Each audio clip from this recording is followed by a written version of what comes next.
In a special way, I want to thank hopefully that as this First Fridays continue throughout the whole year, that we continue to grow and teach about the devotion of First Fridays, and then also use First Fridays as a way to continue to pray for life.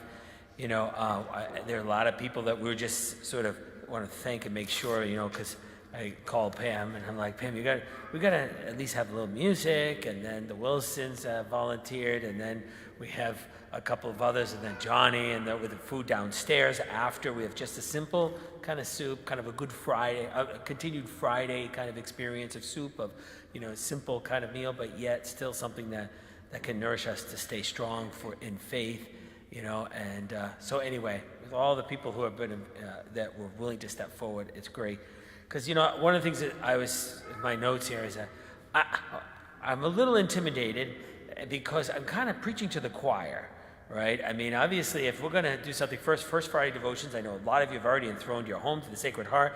You already have a great devotion to Fridays and to the Sacred Heart. Of course, that's true.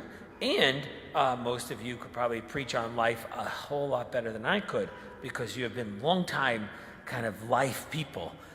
And people defenders of life, and there's no question that will be something that God recognizes immediately on the day you see him face to face, that you have always been a defender of the gift he has given us, which is a beautiful thing, you know. But I wanted to kind of show you kind of my goal in bringing like First Friday and Sacred Heart and the beating of a heart, you know. So, and I was trying to think of the connection, you know, that with, of course, because of hearts, that we know that something like the, abortion and the disrespect for life kind of stops the beating heart, right? And of course, seeing the love of the Sacred Heart.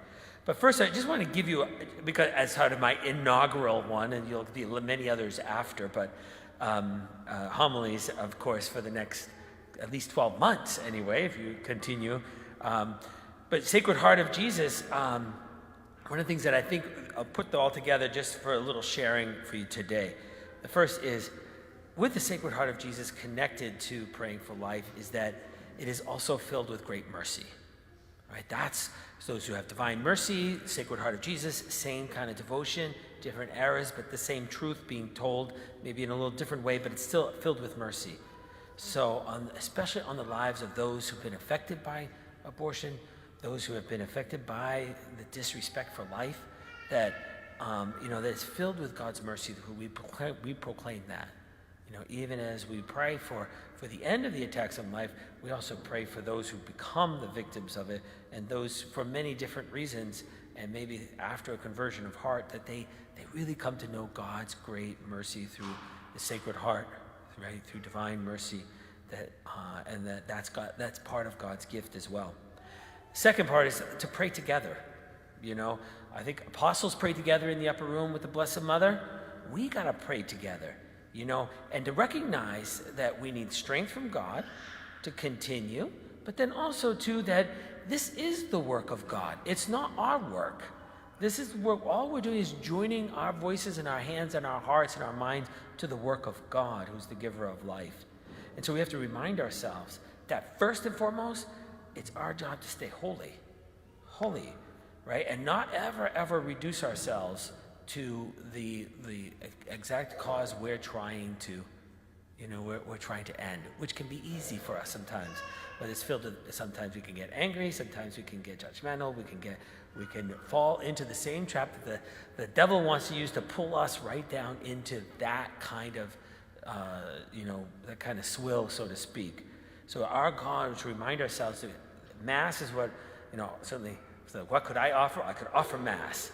But to remind ourselves that it's first about prayer, and it's about staying holy, right? And to stay above the fray, hopefully, of that we're trying to kind of speak against.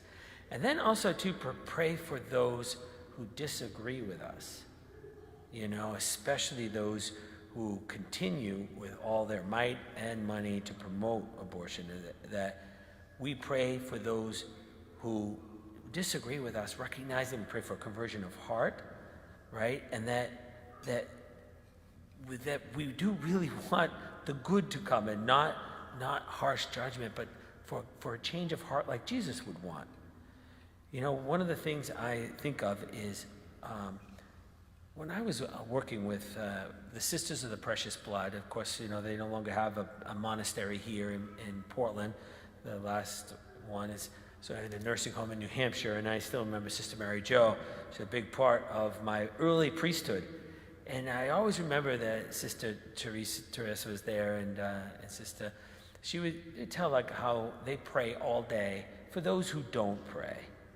You know, they saw that as part of their ministry. They offered their prayers up so that they prayed for those who didn't. It means their prayer was for those who didn't pray, so that they would be applied to those who didn't pray. And I thought that was huge, kind of selfless act. And the other thing is, I remember one time I was talking to a priest. I was just a young priest, and we were talking about Lent. And you know, as for myself, I used to go to daily mass during Lent. Right? That my mother taught me that. We'd all make that commitment to go to daily mass during Lent. That's why I always try to make as many masses as possible in the evening as well, right? And I remember him saying, you know, it's really strange that people would go to mass as a sacrifice. And that bothered me, and I'm like, I know that's not right. They go to mass, so they sacrifice during Lent, and they go to mass every day. Like, mass is not supposed to be a sacrifice to go there. And I knew that wasn't right. So I remember talking to my spiritual director about that. And he said to me, he's like, no, he said, it's not the sacrifice to go to mass. It's sacrificing all the other things you would have done instead, like watch television or do other things. That's the part you're sacrificing, not the fact of going to mass, but you're doing something good instead of usually in the evening, something lazy and small. So, and then I thought, isn't that interesting? I just saw a different way, and it opened up my whole world, you know, and like, you're right, of course. I sacrifice the things I don't want to do, and then I use the alternative to go to mass. And so I brought that up, and it came to my mind because we pray for those who disagree with us, but in sacrifice, we do something because other people would do other things on Friday. The Friday night's a party night, right? It's a long week, and we worked all week. And as you said, and especially now, young people, right? Some of them are out partying, right? Doing what maybe something tonight, who knows, right? And we hopefully are here to pray for those who have no concern, just like the sisters, no concern tonight, maybe for holy things and things that are they could be doing instead. And then it's not that we come here and sacrifice, but we come here so that we sacrifice some of the other things that we could have done. All right, and I think that's very important for us. And then the last I want to share with you, kind of gives you my little my state of the why you did all this, is really to promote the Sacred Heart devotion. You know, First Fridays, I think the home enthronements that we have in the parish, the total abstinence program through the Sacred Heart for those who abstain from alcohol, for other people, and for the end of all the abuse that happens, you know. And I think for those who can't kind of come and pray for whatever reason, and I think from my own vocation, to be honest with you, so that there's a selfish side to me on doing this, is that because I can't. You know, I mean, this is what I can offer, and it keeps me kind of honest because I have to be here. You don't have to be here, but I have to be here now that I've started this.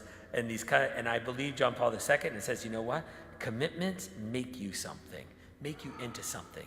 And this non-committal world, it's a wonder why, you know, they all feel the way they do. And I think once you're committed, it's a pain because there are a lot of sometimes like I'd rather do that, but the commitment keeps you there, like you guys all have in marriage.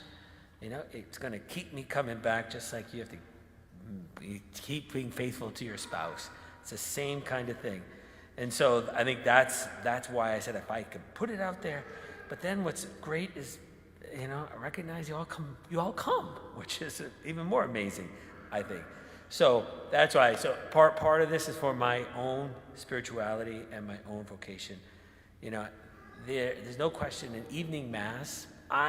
When I was thinking of priesthood, I used to go to the evening mass at St. Joseph's in Biddeford. We had a 6:30 mass. Can you imagine? Because I guess meetings started at 7 there at that time. So they always had a 6:30 to 7. And I'm not sure, I don't know, if would have been a priest if I had not gone to evening mass every day, that sparked that in. And that's why, not everybody can come in the morning and to fulfill the Sacred Heart devotion. So hopefully this allows another opportunity to do that. So anyway, one of the things I think is very important in today's first reading is see what love the Father has bestowed on us that we may be called children of God. And that is what we are. And even if the world doesn't know it, because they don't know him, we do. And we pray for them and for the world that they would come to see that, because then the gifts and the rewards really are out of this world.